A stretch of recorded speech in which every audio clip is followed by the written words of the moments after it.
രാത്രിയുടെ നിശബ്ദതയെ കീറിമുറിച്ചുകൊണ്ട് റോഷൻ ആ മുറിയിലേക്ക് കടന്നു ചെന്നു. സമയം പുലർച്ചെ 3 മണിയായിരുന്നു.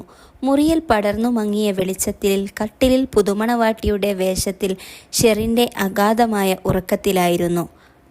അവളുടെ ചുവന്ന വിവാഹ വസ്ത്രത്തിൻ്റെ വെളിച്ചത്തിൽ മിന്നിത്തിളങ്ങുന്നുണ്ടായിരുന്നു.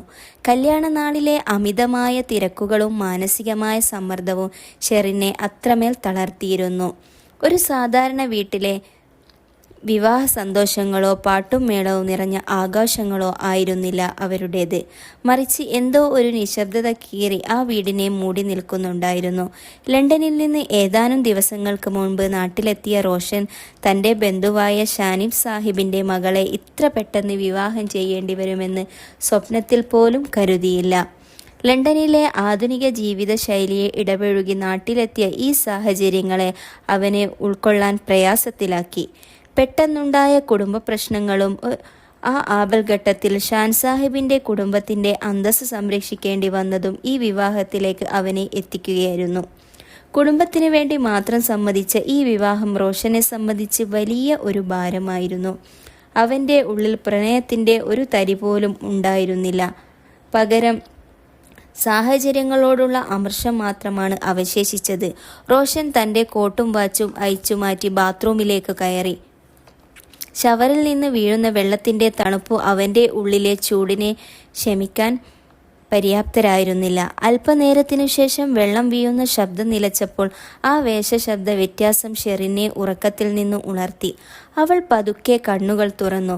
താൻ എവിടെയാണെന്നുള്ള ബോധം വരാൻ അവൾക്കു നിമിഷങ്ങൾ വേണ്ടിവന്നു.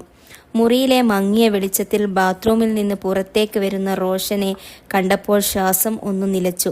അവൾ പതുക്കെ എഴുന്നേറ്റ് ചെന്നു. അവളുടെ ഹൃദയം ഇടിക്കുന്നുണ്ടായിരുന്നു. താൻ ഇതുവരെ സംസാരിച്ചിട്ടില്ലാത്ത എന്നാൽ ഇപ്പോൾ തൻ്റെ ജീവിതത്തിൻ്റെ ഭാഗമായി മാറിയ ആ മനുഷ്യനെ അവൾ ഭയത്തോടെ നോക്കി. അസ്സലാമു അലൈക്കും, വിറക്കുന്ന ശബ്ദത്തിൽ അവൾ പറഞ്ഞു. റോഷൻ അവളുടെ മുഖത്തേക്ക് നോക്കിയില്ല. വഅലൈക്കും അസ്സലാം. അവൻ എതിരെയുള്ള വലിയ കസേരയിൽ വന്നിരുന്നു. റൂമിൽ ആകെ ഒരു നിശബ്ദത പടർന്നു. ക്ലോക്കിൻ്റെ സെക്കൻഡ് സൂചികളുടെ ശബ്ദം പോലും നല്ലോണം കേൾക്കാമായിരുന്നു. നീ പോയി ഡ്രസ്സ് മാറി എന്ന് റോഷൻ പറഞ്ഞു. ഷെറിൻ പതുക്കെ ബെഡിൽ നിന്ന് എഴുന്നേറ്റു. ഭാരമേറിയ വിവാഹ വസ്ത്രം അവൾ വല്ലാതെ വീർപ്പുമുട്ടുന്നുണ്ടായിരുന്നു. അവൾ മുറിയിലേക്ക് പോയി സാധാരണ വസ്ത്രം ധരിച്ചു പുറത്തിറങ്ങി. റോഷൻ പതുക്കെ അവളോട് സംസാരിക്കാൻ തുടങ്ങി. ഇന്ന് ഇവിടെ നടന്നതെല്ലാം അപ്രത്യക്ഷമായിരുന്നു. ഈ വിവാഹത്തിൽ നിന്ന് ഞാൻ മാനസികമായി തയ്യാറായിരുന്നില്ല. എനിക്ക് നിന്നോട് വ്യക്തിപരമായി ദേഷ്യം ഒന്നുമില്ല. പക്ഷേ ഒരു കാര്യം ഞാൻ നിന്നോട് ഇപ്പോൾ തന്നെ വ്യക്തമാക്കാം. ഞാൻ ലണ്ടനിൽ ഒരാൾക്ക് വാഗ്ദാനം നൽകിയിട്ടുള്ളവനാണ്. അവിടെ ഒരു പ്രണയം എനിക്കുണ്ട്. എനിക്കൊരു ജീവിതമുണ്ട്. അതാണ് എൻ്റെ ലോകം. ഓരോ വാക്കും ഷെറിൻ്റെ ഹൃദയത്തിൽ മുറിവേൽപ്പിച്ചു. അവൾ ഇരുന്ന ഇരിപ്പിൽ കുറെ കരഞ്ഞു. റോഷൻ റൂമിൽ നിന്ന് പുറത്ത് ബാൽക്കണിയിലിരുന്ന് ലണ്ടനിലെ പ്രണയിനിയെ വിളിച്ച് സംസാരിക്കുന്നത് അത് ഷെറിൻ കണ്ട് അവൾ കുറേ കരഞ്ഞു. അവളുടെ മനസ്സും ശരീരവും തളർന്നു. ബെഡിൽ കിടന്നു ഉറങ്ങിപ്പോയി. നേരം വെളുത്തു 9 മണിയായി. റോഷന്റെ ഉമ്മ വാതിലിൽ കൊട്ടി. എന്താ ഷെറിൻ, നീ എഴുന്നേൽക്കുന്നില്ലേ? ഷെറിൻ പതുക്കെ എണീറ്റ് ഡോറ് തുറന്നു. ഉമ്മ, എന്നോട് ഉറങ്ങിപ്പോയി. സാരമില്ല, നീ വസ്ത്രമൊക്കെ മാറ്റി താഴേക്ക് വാ. ഉമ്മ അതും പറഞ്ഞു മടങ്ങി. റോഷൻ അവളുടെ മുഖത്തു പോലും നോക്കിയില്ല. അവൾ ഇനി എന്തു ചെയ്യും? അവൾ ഇതാരോട് പറയും? ഒന്നും ചെയ്യാൻ പറ്റാത്ത നിസ്സഹായിയായി അവൾ.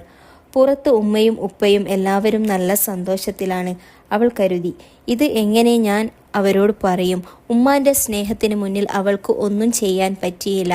റോഷന് ചായ കൊടുക്കുമോളെ എന്ന് ഉമ്മ പറഞ്ഞു. അവൾ ചായയുമായി റൂമിലെത്തി. റോഷൻ കടുത്ത ദേഷ്യത്തിൽ ചായ വാങ്ങി.